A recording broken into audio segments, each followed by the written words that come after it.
Welcome. Over winter break, Santa Claus delivered to me this air purifier, left it under my tree.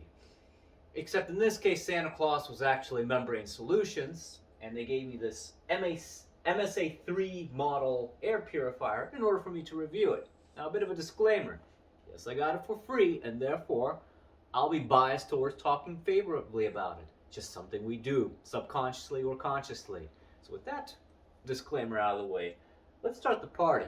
First, my standard spiel about air purifiers and all the jargon that goes along with the territory. The first and most important one to know is CADR, or Clean Air Delivery Rate. The clean air delivery rate will usually be measured in cubic feet per minute. It talks about an air purifier's capability of purifying a particular size of room or space of a particular sample of particulates. It's kind of convoluted, but to keep things relatively simple, this air purifier is rated at 112 CFM. You can say that is its CADR rating, because in an ideal world, if it has a filter that can filter 100% of air particulates of all sizes, and it can also push through 112 CFM through that filter, that means its CADR rating then becomes 112. So just to visualize what that even means, that means that if I have a cube that's about 10 feet wide by 10 feet long by 10 feet high, so about 100 cubic feet, this thing has no problem purifying that entire volume of air in under a minute. So in the land of air purifiers, a larger CADR is better because it means it is able to purify the air more rapidly. And what does that mean in practical terms? AHAM, or the Association of Home Appliance Manufacturers, recommends that you take the CADR or CFM and multiply it times a factor of 1.55. And that will tell you the maximum square footage that the air purifier would be suited for. So multiplying 112 times 1.55, if I remember correctly, equals to about 173 square feet. And this basement living room that I'm sitting in is roughly 200 square feet, maybe a little bit less. So they are paired very nicely together. That doesn't mean that an air purifier won't work at all in a bigger room. It just means that it'll be less effective. Next, we'd be remiss if we didn't talk about HEPA. So HEPA stands for High Efficiency Particulate Air, and that's a certification. And what the requirement of that certification is for an air filter, particularly the filter that's inside of this, is to have the capability of filtering out 99.97% of all particulates that are as small as 0.3 microns or bigger.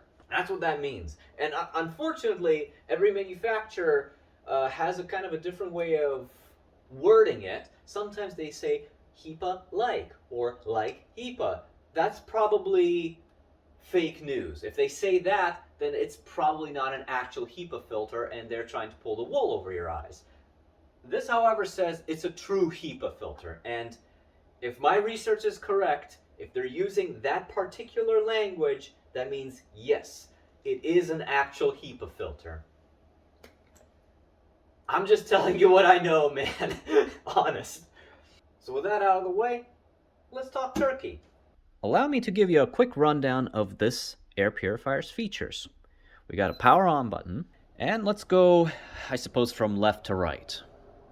The reset button here is what I would long press for 3 seconds in order to reset the filter indicator, which in this case, the manual tells me that the filter is rated for 1,700 hours of continuous run hours.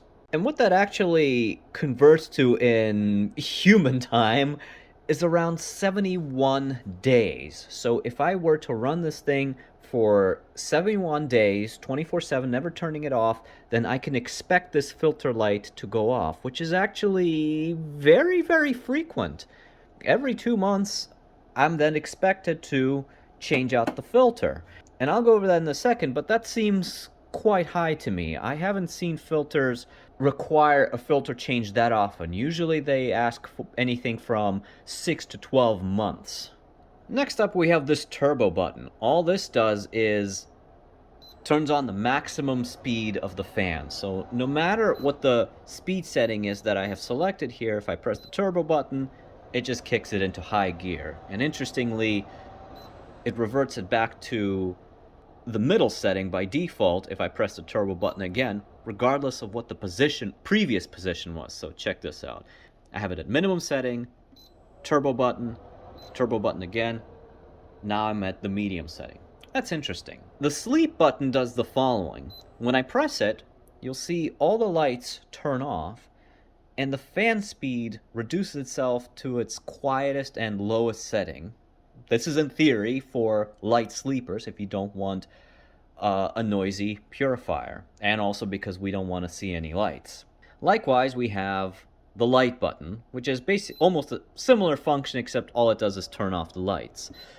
I find that an interesting function because I don't know what the obsession with all modern manufacturers and blue LEDs, I don't know, maybe that's like the high-tech thing to do, but blue light is the single worst light you can have on at night. It really disrupts your circadian rhythm and tricks your brain into thinking that it's daytime. This is why people complain all the time about having insomnia, but it's a good thing that you can just turn this off. Just as an aside, I would personally just have all of these LEDs be orange, and then we don't even have this problem at all. Next up, we have this lock feature. You could call it a child lock. If I press and hold it for 3 seconds, it locks out all the buttons, so I can probably like wipe it down without pressing all the buttons all at once. And if I do try to press something, it flashes the lock button at me. So if I press and hold it again, now it's all unlocked again. We also have this timer function here, so anywhere from 1 to 8 hours, if I set this, now this air purifier will run itself for 4 hours before turning itself off. Like I said before, this is the fan speed. And here we have filter time. In other words, how much life does the filter still have left in it? As time goes on, I expect these bars to decrease to 0 before turning this red light indicator on, indicating that I need to change out the filter. And speaking of filter change, here's how you would change the filter. Turn the unit off, although even if you didn't turn it off, it does have an interlock that automatically shuts it off if the front panel is removed, and it won't let itself be turned back on again until the front panel is back.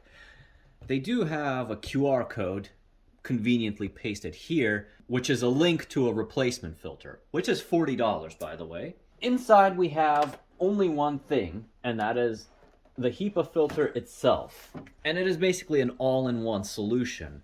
So what you have here is like this pre-filter, then behind it you have the HEPA filter itself, and then back here perhaps the charcoal filter, or in some kind of water, but it has all 3 of those things inside of it, and it is non-washable. What the pre-filter does is it captures the largest particles, so like fur, hair, dander. Then the HEPA filter then captures all the small particles, and then finally the charcoal filter is what will remove odors from the air. Now, a few comments about a filter design like this.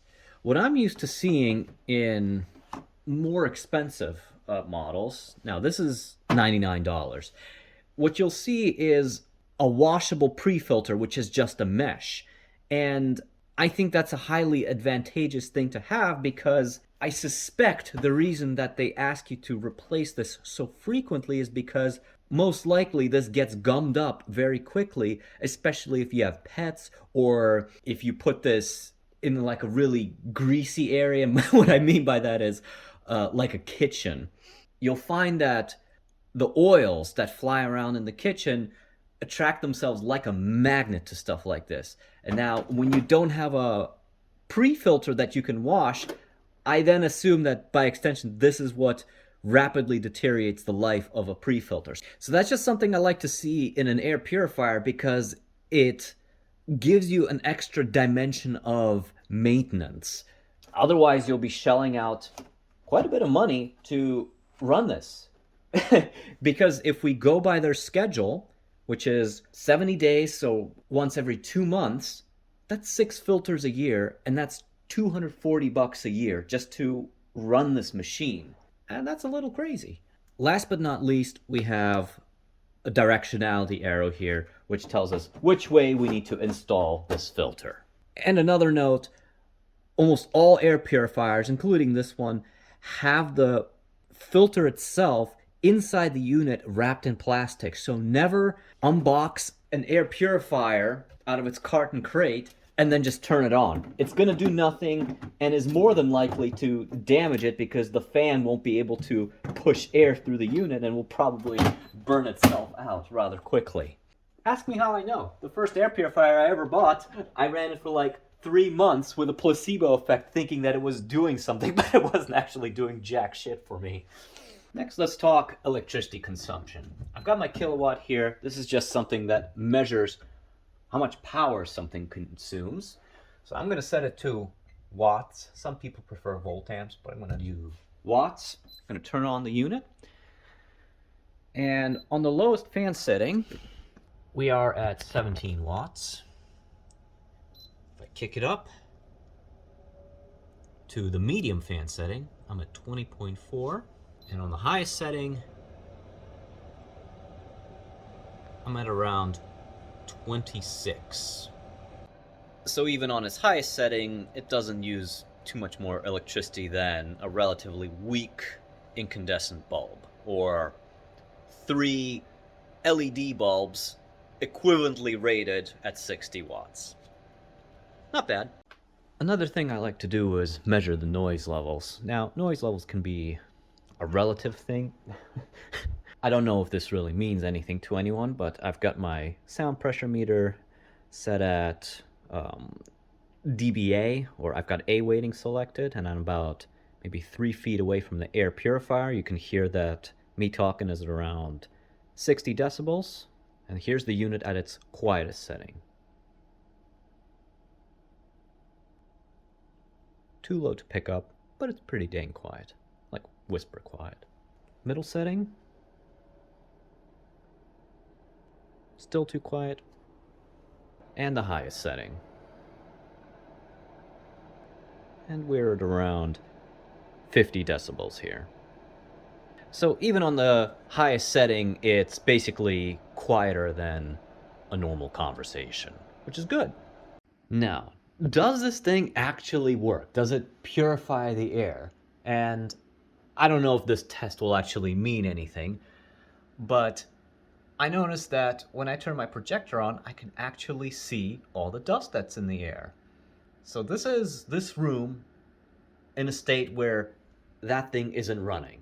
Let's see what happens when I turn it on and spend some time just staring at these particles, I guess. So I'm going to turn it on, and I'm going to turn it on the highest speed setting.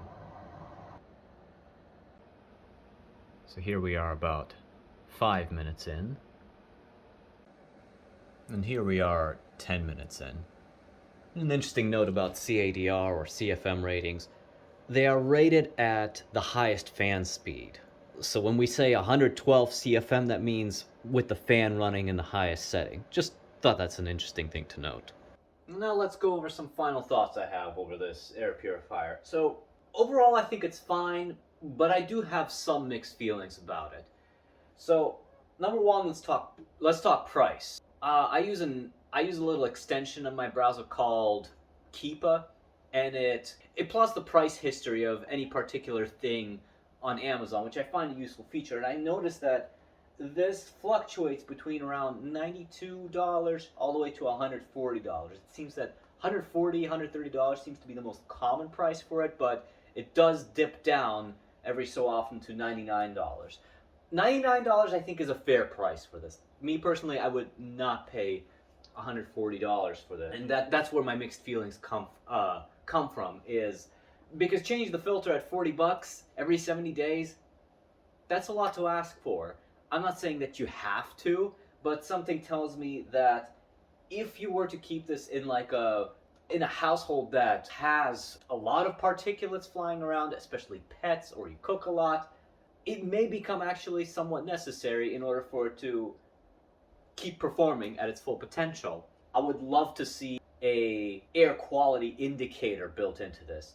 This is something a lot of purifiers tend to have, and what they do is when they detect that the quality of the air is getting worse, they actually automatically turn the fan speed up or down. And that's helpful because then you don't have to mess with the fan at all. But those points notwithstanding, some of the highlights for this unit include a non-offensive design, looks decent. I do like the features that it does have.